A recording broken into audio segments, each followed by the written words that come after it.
Escenarios y perspectivas.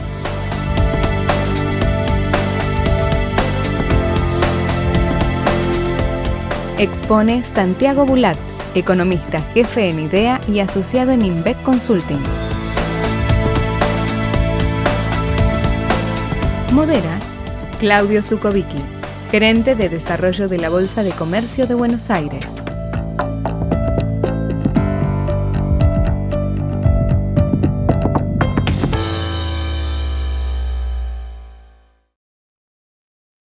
Qué orgullo y qué placer me va a dar ahora moderar para mí uno de los mejores, el futuro, el presente ya y el gran futuro que tiene la Argentina a través de Santiago Bulat. Pero antes necesito hacer catarsis y necesito descargar en algo. Yo pago más impuestos que Santiago. ¿Por qué? No porque gano más precisamente en este momento, porque el talle de camisa que uso es 2 veces más grande que el que usa Santi. En este caso, esto es lo que usar extra large contra medium, supongo. Santi, placer recibirte acá. Gracias, Claudio. ¿Cómo estás? Muchísimas gracias a todos por la invitación, por poder compartir un poco este escenario justamente y poder charlar un poco de los desafíos que se vienen en términos macroeconómicos. Sé que hay varias jornadas por delante que son realmente de mucho valor agregado, así que bueno, intentaré aportar de un poco de un lado más macroeconómico que se le viene a la Argentina en el cortísimo plazo, porque sabemos que siempre hablamos del corto plazo en la Argentina, pero obviamente necesitamos, como bien lo escuchaba Guillermo previamente, ciertos consensos también para poder crecer y salir de este estancamiento con inflación que venimos combinando hace mucho tiempo. Así que bueno, desde ya gracias a los Danieles que empezaron, a Todo Idea, y a vos, Claudio, por supuesto, que para mí es un gusto compartirlo. Empiezo con una pregunta nada más, para que después vos desarrolles y manejes tu tiempo.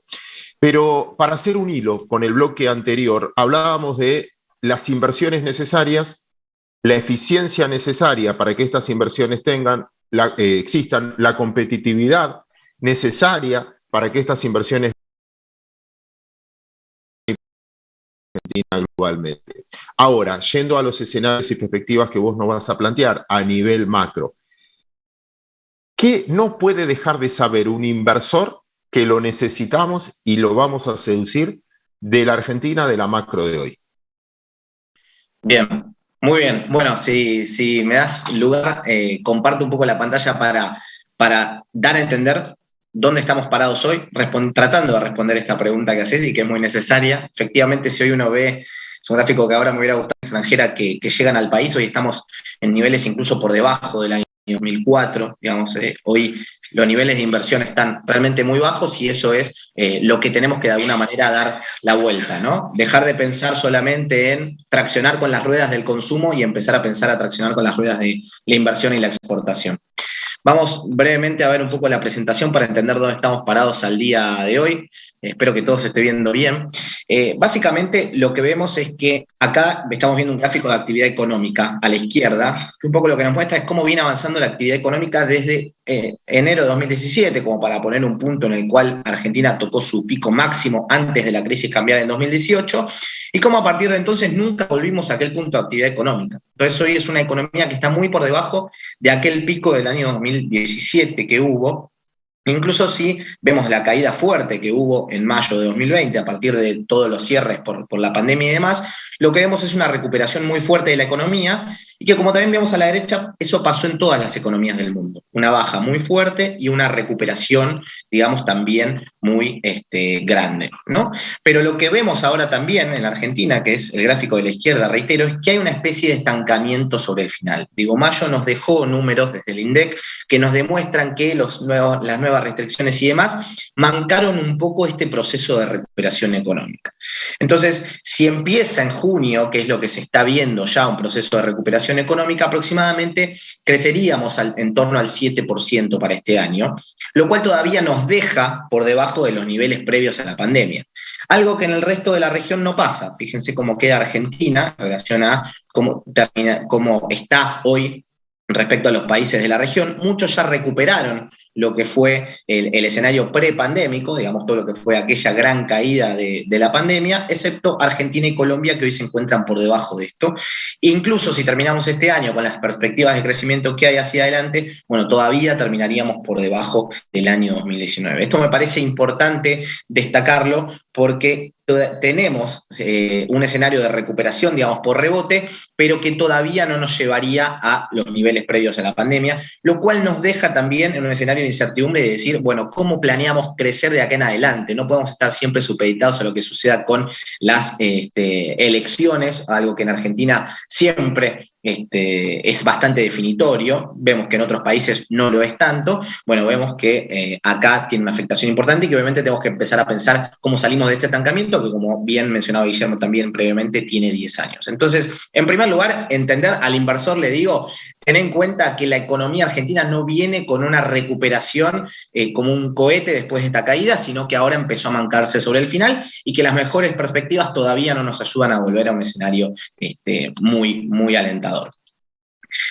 Algo para entender, y es importante, le digo, inversor, ¿en dónde querés invertir? Digamos? ¿Cuál es tu sector? ¿Qué es lo que querés mirar? ¿Por qué? Porque no todos se están recuperando de la misma manera. Obviamente el efecto de la pandemia, los cierres y demás han tenido su impacto. Es preciso destacar que digamos, el crecimiento de los sectores hay que compararlos contra el año 2019 por obvias razones del año 2020 que hubo frenos que no son usuales en la economía. Entonces lo que hicimos es, bueno, comparemos contra años que sean algo más comparables a y lo que hicimos fue compararlo contra 2019 también. Entonces lo que vemos es que el agro se encuentra un poco por debajo en volúmenes que sean tanto de venta de ganado como venta de agricultura y demás. Si lo vemos en precios, obviamente eso está muy por encima porque tenemos precios de commodities que, como bien Claudio, vos ya sabés, hoy están en máximos históricos, volviendo a aquellos niveles un poquito por debajo de 2012, pero niveles muy altos. La industria ya recuperó gran parte de lo perdido.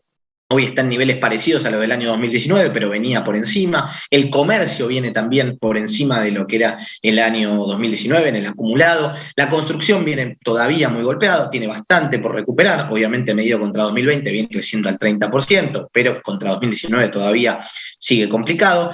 El sector más complicado de todos es hotelería y gastronomía, que todavía viene un 40% por debajo de lo que es el año 2019, o sea, este recorrido que hubo hasta mayo 2021 contra el recorrido que hubo hasta mayo 2019 nos dejó una economía en el frente de servicios hoteleros y gastronómicos todavía muy, muy golpeado, es uno de los sectores más complicados, obviamente por razones de turismo, y el transporte que también está siendo muy afectado. Entonces, lo que le diría al inversor es tener en cuenta que la recuperación económica que nosotros vemos como esa línea inicial de recuperación que ahora se está estancando no es lo mismo en cada uno de los sectores y que el impulso que puedan llegar a tener va a ser diferente a la hora de evidenciar un crecimiento. Algunos muy sujetos a lo que suceda con la evolución de la pandemia, otros muy sujetos a variables que tienen que ver más con el contexto local, con la devaluación, con los procesos inflacionarios, con el acceso a divisas, bueno, un montón de temas complejos que ya iremos repasando.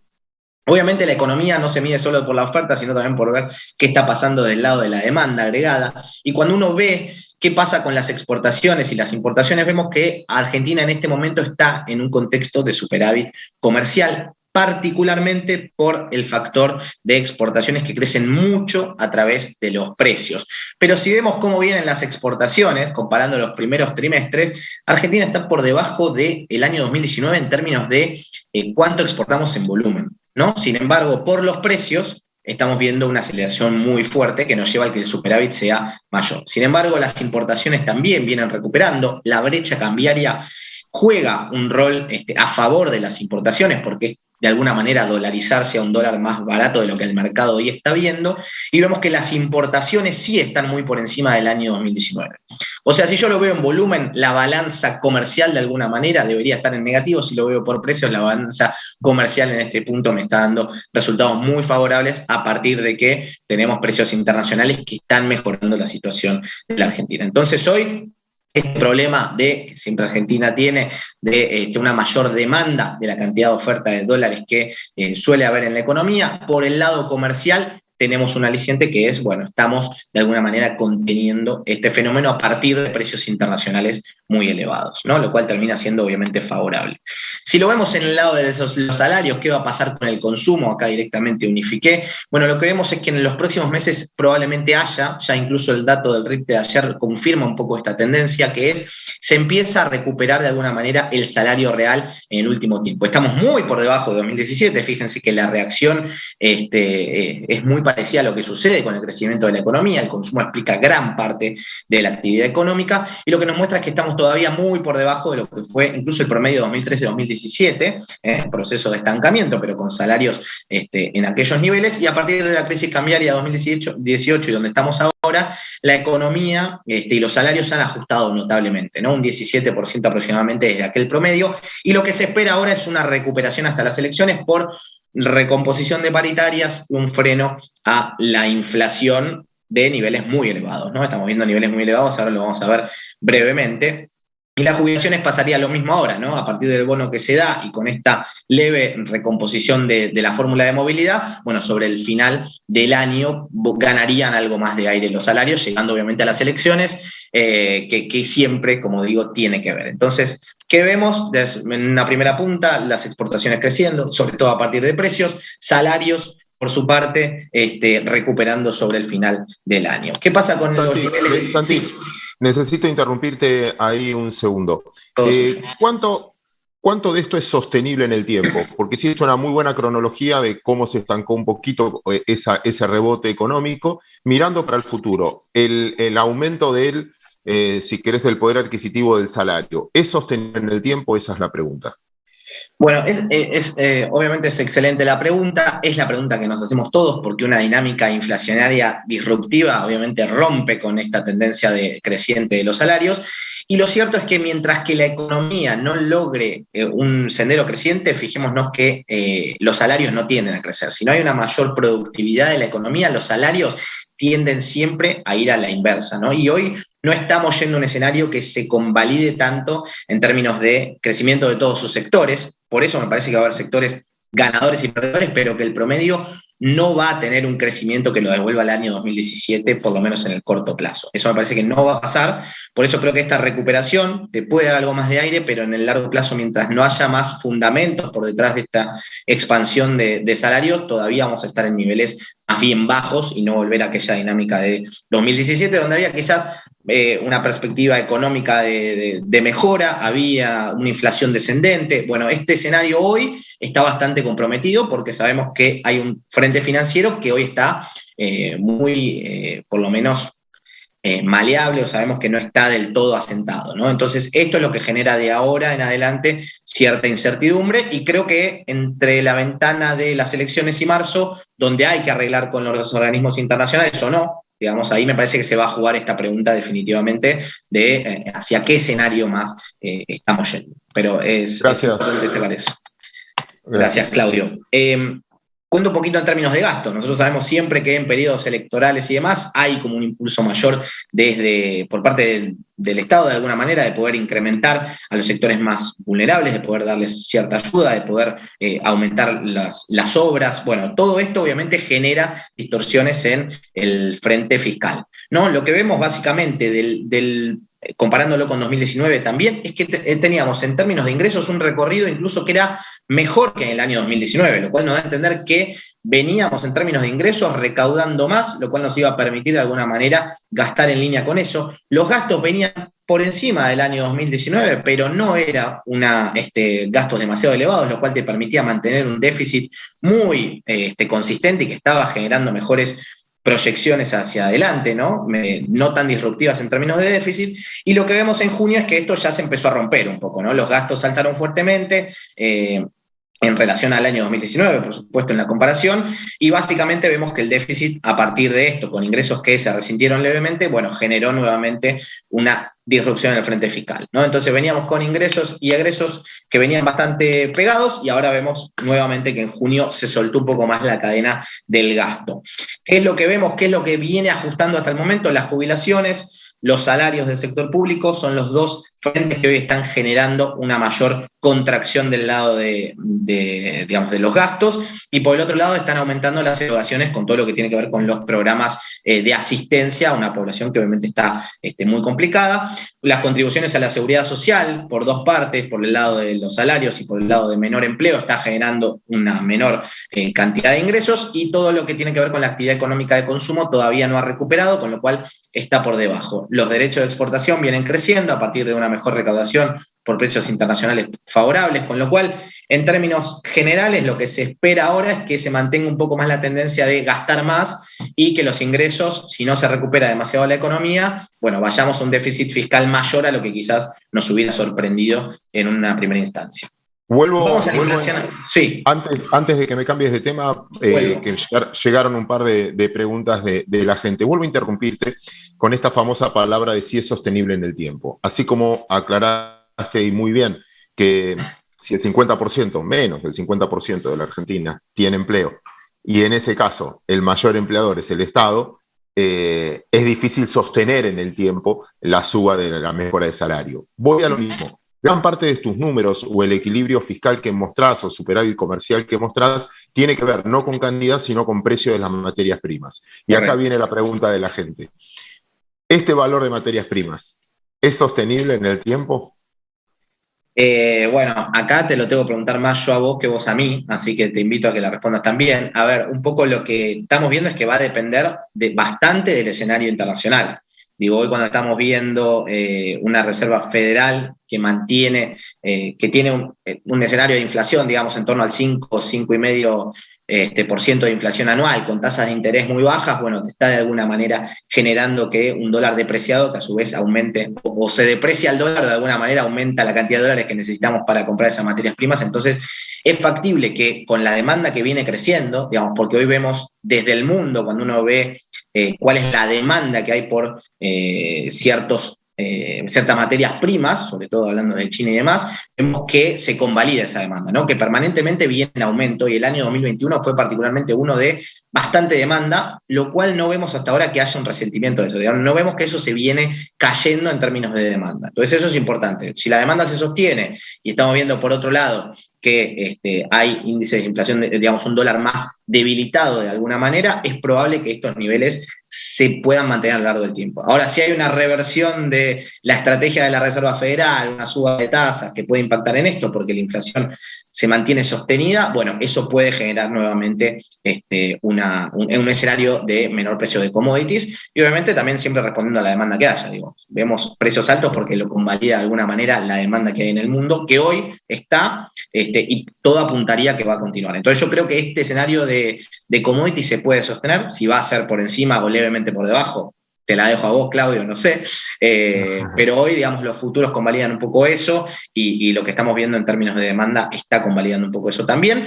La pregunta es, si la inflación de Estados Unidos, en vez de ser transitoria, es permanente, o el mercado empieza a entender que es permanente, bueno, eso qué efecto puede llegar a tener en las decisiones de la Reserva Federal, y eso a su vez el impacto sobre las commodities, ¿no? Entonces, pero eso es importante entenderlo y seguirlo de cerca, porque como bien dijiste al principio, todo lo que está sucediendo hoy, o gran parte de lo que sucede hoy, es más efecto precios que efecto cantidades. Entonces, cuando eso se deteriora, el frente externo ya no es tan cómodo como lo estamos viendo hasta el momento, ¿no? Entonces es importante. Y si querés agregar algo, te lo dejo, porque esto... No. Es tu momento. Solo una sola cosita chiquita, que lo dijiste, explicaste todo perfecto, pero solo me atrevo, perdón que te invada, es un minuto nada más. Es sentido común y darle valor al valor de los mercados. En marzo del año pasado se interrumpió todo, todos entramos en cuarentena a la misma época. Entonces el que producía petróleo no tenía quien venderle porque no había buques, no había transporte marítimo, bueno, no había aviones, no había autos. Con lo cual se frenó la producción y el precio del petróleo llegó a valer negativo. Todas las materias primas tocaron mínimo al principio por lógica. Se frenó la demanda, pero se frenó la oferta porque se frenó la producción. En todos los países la economía arrancó de golpe. Empezó, se abrieron, etcétera, y está arrancando. Entonces, hay demanda que generó, con restricciones de oferta, generó rebotes en las materias primas fenomenales. Pero eso, el mismo precio, acelera más producción. De hecho, se reactivó Vaca Muerta, de hecho, empieza a reactivarse otros sectores. Por lo tanto, no es solo una cuestión de demanda, como muy bien explicabas, pero también va a haber más oferta después a estos precios. A estos precios te seduce producir más. Por lo tanto, si yo miro una ecuación a largo plazo, no nos aferremos a estos precios porque generalmente fueron excepciones. Los precios muy altos en materias primas, gracias al avance tecnológico, cada vez son más depreciativos. Por eso lo tendría en cuenta, no gastaría cuenta a una soja de 600, de hecho hoy está más cerca de 500, ¿no? Simplemente eso. Muy bien, muchas gracias, Claudio. Bueno, en relación a la inflación, que obviamente es uno de los temas que está ahora generando más polémica o incertidumbre respecto de qué puede suceder, lo que vemos es que la inflación volvió a este pico de 50. Siempre, si uno ve un gráfico de largo plazo, la inflación sube y baja, pero la tendencia es creciente permanentemente desde que empezaron los años 2000 para acá. Y lo que vemos ahora es que la estrategia un poco, las barras que estamos viendo acá grises son la inflación mensual, esto es la inflación interanual, y los puntitos que vemos es cómo viene la devaluación. Fíjense que la estrategia antes era, bueno, devaluemos al ritmo de lo que viene la inflación aproximadamente, y ahora la estrategia es, bueno, vayamos a una devaluación cada vez más baja, ¿no? Que sea cada vez menos movimiento del tipo de cambio, ¿no? Lo cual acá vendría otra pregunta de si es sostenible también, Claudio, ¿no? Para adelante. Pero básicamente lo que vemos acá es que la estrategia ahora de gobierno es, bueno, atajemos el dólar, que obviamente es, si nosotros logramos anclar esas expectativas de alguna manera, vamos a lograr una reducción de la inflación. Y lo que vemos en los últimos meses, y probablemente julio también nos dé niveles cercanos a 3, incluso algo por debajo de 3, bueno, nos va a permitir entonces ir llegando hacia las elecciones también con un ritmo menor de inflación. A todo esto me parece que el gráfico de la derecha nos indica algo que es importante. En octubre de 2019, esta es una comparación que hacemos para darnos a entender qué pasa con los precios relativos de la economía. Octubre de 2019 nosotros teníamos una inflación muy parecida en términos interanuales a la actual, 50,5. Hoy es 50,2. Pero tenemos una diferenciación grande. ¿Y qué es? Que en aquel momento no había ningún precio de la economía, ni más relevante ni menos relevante, que corriera por debajo del 40% anual. Entonces, había algunas disociaciones entre cómo iban distintos precios de la economía, pero ninguno por debajo del 40%. Y lo que estamos viendo ahora es que todo lo que tiene que ver con servicios de electricidad, gas, agua y demás, eso está corriendo un ritmo del 28%, todo lo que tiene que ver con comunicación, que no le han permitido ajustar sus precios, está corriendo un ritmo del 28%, el tipo de cambio está corriendo un ritmo del 33% aproximadamente, entonces, y probablemente lo haga menos. Entonces lo que estamos viendo es que hoy tenemos una inflación en términos interanuales que es muy similar a la de octubre de 2019, pero con la complicación de este momento es que muchos precios están quedando relegados en relación a lo que deberían ser. Lo cual nos da a entender que esta inflación que hoy tenemos de esa manera, de alguna manera nominal, al mismo ritmo, bueno, tiene todavía muchos precios que corregir hacia adelante. Entonces, ¿es sostenible la persistencia de la inflación, Claudio? Yo creo que sí. Habrá que ver si puede ser todavía más elevada que esto, pero nos da a entender que ciertos precios están quedando desacoplados y que en algún momento habrá que ajustarlos, ¿no? Obviamente el plan es un poco llegar con la menor inflación posible y para eso se utilizan estos instrumentos ancla inflacionarias, pero que eventualmente pueden terminar o en menor oferta de productos en caso de que no se convalide o en un mayor aumento de precios. Santi, Sí. ahí cómo juega algo que vos decías antes también, ¿no? Que muchos usan la importación como dólar sustituto, porque finalmente uno de los anclas que tenés es el dólar oficial.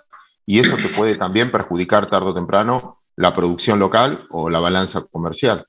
Sí, efectivamente. Bueno, es parte de las afectaciones que podemos llegar a tener ahora, sobre todo, bueno, algo que vos mencionás mucho, Claudio, que tiene que ver con el costo de reposición también que uno pueda llegar a tener, ¿no? Un poco la cobertura viene desde ese lado, de entender de alguna manera cuál va a ser el tipo de cambio que podamos llegar a tener hacia el futuro y el acceso que pueda llegar a haber a los mercados. Digo, hoy, con este tipo de cambio, en torno a 100 pesos, pongámosle, aproximadamente está levemente por debajo, bueno, eso de alguna manera está generando los incentivos para poder importar hoy, pero si no hay de alguna manera ese acceso convalidado hacia adelante, o si no vemos que haya un caudal de reserva mayor, bueno, probablemente los costos que se empiecen a imponer a partir de eso sean todavía mayores. Pero el gobierno está tratando de que todo, de habilitar una especie de si vos exportás a tales niveles, yo te voy a abrir un poco más la canilla de la importación. Es todo así, hecho en miniedades para no tener problemas de índole cambiaria, pero claramente es cierto lo que mencionas, ¿no? En términos de fuente de financiamiento, lo que vemos es que, bueno, obviamente esto genera presión sobre el tipo de cambio, porque obviamente son más pesos presionando contra los dólares. Básicamente lo que vemos es que cómo se financió el año pasado el déficit mes a mes. Bueno, solamente en el acumulado 16% fue a través de deuda local y el resto fue todo a través de emisión monetaria. Cuando uno ve la fuente de financiamiento en lo que va de este año, vemos que el 46% se ha hecho con deuda local, ¿no? Lo cual está reemplazando de alguna manera, a través de colocaciones del Tesoro, están reemplazando la asistencia monetaria que necesitan, ¿no? Son un poco conscientes de las necesidades que van a tener hacia adelante. Y me apuro porque estoy llegando tarde, el rollover viene bien, digamos, están pudiendo colocar algo más de déficit, pero la licitación que hubo ayer no fue tan positiva para el gobierno. Así que vamos a tener que ver si vamos a un aumento de tasas de interés que convaliden algo más de pesos en este sentido o qué es lo que está buscando el mercado. En términos de reservas, fíjense el gráfico de la derecha, es un promedio de 2011 a 2021, incluso neteado de los años de más fuertes de depreciación cambiaria, 2018-2019, en los cuales vemos que agosto, septiembre, octubre y noviembre son los meses más fuertes en términos de demanda de dólares, ¿no? Entonces siempre hay una presión vendedora para el Banco Central porque hay más demanda de dólares. Y hasta el momento vemos que de todo lo que compró el Banco Central, solamente se quedó con 44% del total de dólares. ¿Viene acumulando reservas? Sí, pero había comprado cerca de 7.500 y hoy está cerca de 3.200 millones con lo que se quedó. ¿Por qué? Porque hubo pagos a organismos internacionales y porque está interviniendo de alguna manera en la brecha cambiaria. Pero se vienen los meses más fuertes en términos de presión cambiaria para el gobierno, sobre todo en años electorales. Y por último, ¿qué es lo que se viene ahora? Bueno, lo que estamos viendo es atraso cambiario, como lo decíamos, alguna represión de precios, congelamiento de tarifas, tasa de interés bajas con el fin de fomentar el crédito, que hoy sabemos que prácticamente no está. La plata está yendo más para financiar al Tesoro que para actividades de índole privadas. Bueno, algo más de inversión en obra pública y hay que ver qué sucede con los acuerdos del Club de París y del Fondo Monetario Internacional, que como vemos en la flechita de acá arriba se han postergado hacia adelante. Esto nos deja un poco con la incertidumbre de si hay un acuerdo o no con el Fondo Monetario Internacional y con los organismos internacionales y qué puede llegar a suceder en este escenario hacia adelante, ¿no? Medio de disrupción hasta marzo, entonces, que es donde nos deberíamos tomar una decisión, donde hay más vencimientos. Para este año tenemos cerca de 4.000 millones de dólares de vencimientos, van a entrar 4.300 del Fondo Monetario Internacional, que los vamos a usar seguramente para pagar, si es que no hay un acuerdo previo, pero va a depender la suerte de alguna manera de Argentina de lo que suceda en términos internacionales de acuerdo o desacuerdo para plantear un escenario, como decíamos, de mayor certidumbre para la economía y que todos los sectores vuelvan a tener una perspectiva mayor de crecimiento. Pero por ahora todo muy en limbo, no hay demasiadas reservas, son cerca de 7.000 millones para afrontar una gran cantidad de pagos, sobre todo que comienzan en marzo del año que viene. Buenísimo, Santi. ¿Te quedó una transparencia? ¿Yo te interrumpí? ¿O? No, estamos perfectos, no quería, bueno, no quería más. tenemos un minuto, te insisto en lo mismo, 140 caracteres para que escribas un tuit ahora. Sabes lo que admiro tu presente, sabes lo que admiro el futuro que tenés, sos amigo de mis hijos. Por lo tanto, en ese proceso te pregunto, en 140 caracteres, decime o dame ganas de que Argentina tiene posibilidades de cambiar este escenario. Yo creo que las tiene, yo creo que estamos en un escenario de precios muy bajos, es algo que vos siempre mencionás, pero que obviamente pueden estar más bajos. Me parece que lo único que hay que poner foco es en alinear un poco más los incentivos. Creo que hablar de un crecimiento sostenible es, de alguna manera, priorizar, tener los incentivos más claros hacia adelante, entender que el sector privado necesita volver a generar riqueza, necesita tener incentivos alineados para poder arriesgarse, arriesgar la piel, como te gusta decir a vos también, así que te la robo, pero me parece que hoy tenemos de incentivos muy desalineados en términos de arriesgar capital. Pensemos, básicamente lo que pasa en los mercados, lo vemos también reflejado en la economía real. Hoy hay hiperliquidez en el mundo y en Argentina los bonos rinden cerca del 20%, lo cual no tiene demasiado sentido, no hay como mucha lógica en eso, no nos están financiando nuestro proyecto de país, así que lo que me parece es que hay que dar cierta certidumbre sobre ciertas reglas que podamos cumplir hacia adelante, cierto sostenimiento, los pequeños casos que hemos tenido en sectores en los cuales dijimos mantengamos ciertas reglas hacia adelante, servicios basados en el conocimiento, mismo cuando se intentó hacer con todo lo que era el desarrollo de Vaca Muerta y demás, bueno, esos incentivos alineados de voy a respetar ciertos contratos y estas son las reglas de juego en Argentina, tenemos mucho para crecer, mucho por delante, hay demanda de los productos que Argentina genera en el mundo y darles un poquito más de valor agregado, podemos potenciar mucho más nuestras exportaciones y nuestro valor agregado al mundo, así que es solamente dar a ciertos pasos y cierta certidumbre.